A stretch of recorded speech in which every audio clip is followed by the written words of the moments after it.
Dak can handle it, and a lot of times the changes are not what you're adding, it's what you're cutting back on. Yeah, I wonder if they also asked Jerry Jones, did he get a deer, and if so, how many points were on the rack? Had his hunting hat What was on that? there. You never. Isn't that weird? It is. Yeah, you don't ever see it's him like like a that. different human being at the Right. Senior Bowl. At the Right. Senior Bowl, it's like that's ultra casual Jerry Jones with you say you can't hide money. I say that shot tells us you can hide money. You're right. You can hide it, and then until he walks on his $1 million bus, and then you go, "Oh shit, he can't hide it." That's right. But just keep him away from the bus. Right, Yeah, right. But Jerry's the man. The Cowboys, of course, had a great year. I know it didn't end the way they wanted.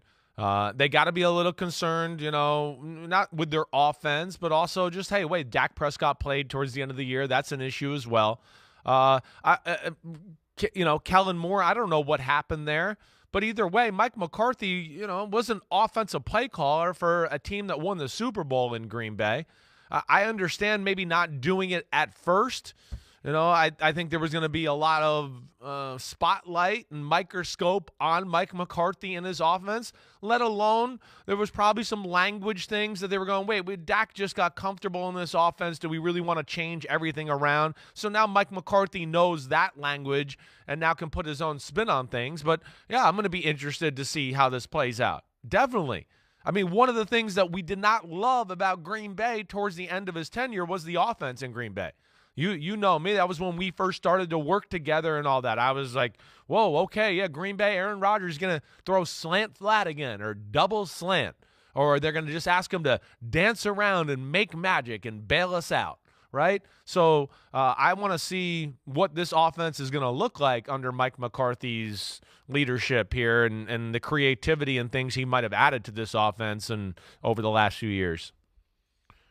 Well, and it gets back to the point that we made and that you caught on to after Dak Prescott was injured week 1 and they had to go with Cooper Rush. The idea that hey, there's a guy to go to the 49ers, by the way, Cooper Rush. That fits the profile we were talking about earlier. But anyway, the idea that you've got to be more creative with your offense. Well, why aren't you being more creative with your offense with your starting quarterback in there? There's too much of that. We just rely upon our great quarterback to go out there and save the day. Not we're going to do everything we can to scheme a way for him to have great plays, to come up with good ideas that work against the defense we're facing this weekend. The Sean Payton approach. That's the difference. We talked about it yesterday. Definitely. The Sean Payton versus Mike McCarthy approach. Payton is always going to stay ahead of the curve no matter who his quarterback is, and he's never going to say, my guy's good enough, he'll figure it out. No, well, he's going to always push. He's going to push himself. He's going to push his guy, all of that. And again, that's where I'm interested to see what this looks like just from that creativity standpoint because, we saw, towards the end of the year, and this was kind of one of my things with Dallas, they got enough talent to where, their pass offense should be able to stand alone by itself. But it doesn't. And you can see whenever they got into games where they had to throw the ball a whole lot, they weren't, necessarily that great, especially against the better defenses in football.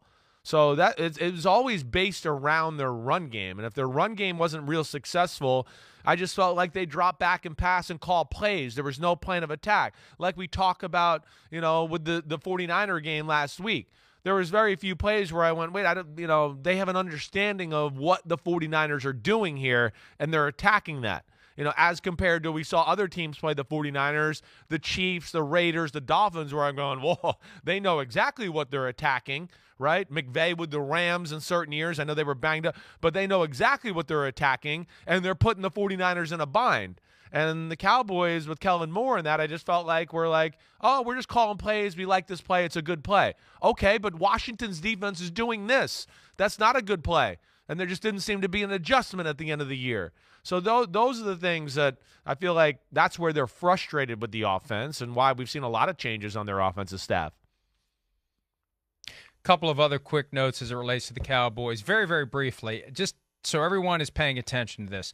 Stephen Jones, the COO of the team, said that they are open to extending the contract to Dak Prescott. That's very important because he signed a very favorable deal. It was only 4 years.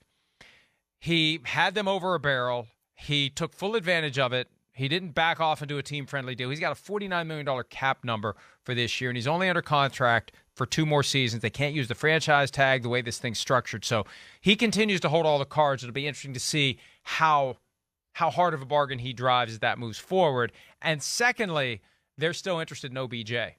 They still would like to add him to the team, and the question remains, is he healthy? There's been some workout videos that have popped up recently, although it's hard to glean much from a guy who appears to be running fast on a social media video. Right. But they still have interest in adding OBJ, and that would add some special quality to the offense if he is 100%. Yeah, I think that's one thing. If you look at them and go, they need one more playmaker, right? They didn't have the same playmakers the Eagles or the 49ers or the Bengals, have as far as those type of weapons. When you think you really stack it up, they're not far off, but you kind of looked at them all year and were like, all right, well, CeeDee Lamb, he had a great year. He was awesome. He was tough. That was good to see. But he's not necessarily the guy you go, oh, you could throw a slant to, and he'll make a bunch of people miss and run for 80 yards. And then the Tony Pollard, he was the only other guy you looked at to go, wait, here's a guy that can go above and beyond with what's delivered to him. So we're seeing the great football teams have more than 1 or 2 of those guys. I think Dallas could use another weapon for sure. It's just going to be about health and how much Odell. We heard enough through people we know in the NFL that it sounded like he was commanding a pretty good lump sum of money or wanted that, and that's certainly going to be a big part of this equation with him. Well, that's absolutely right, like $20 million a year or thereabouts, and at some point he's going to have to show up and show what he can do to get that kind of money. I think at the end of the day he's going to have to do a 1-year deal with somebody before he gets the kind of cash he's looking for. Hi, it's Mike Florio. Thanks for watching PFT on YouTube. Hit subscribe for the latest news and analysis from Pro Football Talk.